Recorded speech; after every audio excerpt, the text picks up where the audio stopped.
name is Turarbek Alema and I'm КазНУ student. Her brow is broad and clear as polished silver. Her eyes are dark and shed a tender light.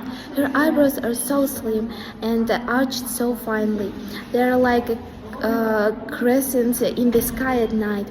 Fresh roses bloom upon her ivory cheek.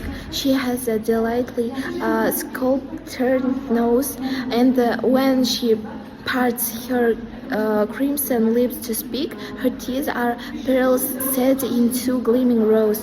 Her speech is soundly reserved and clever. Her love and knowledge could not recite, and when she tilts her head, you feel your never seen swans with necks as supple and as white. She holds herself erect. Her walks divine, as ripe and hard as apples are her breasts. Her body is not as plain as a wine. In beauty rare, in need she is invested. There is a childlike softness in her hands. The fingers strangely capable and strong. Her hair, which falls in heavy silken stands, is heavy raven black and wondrous long.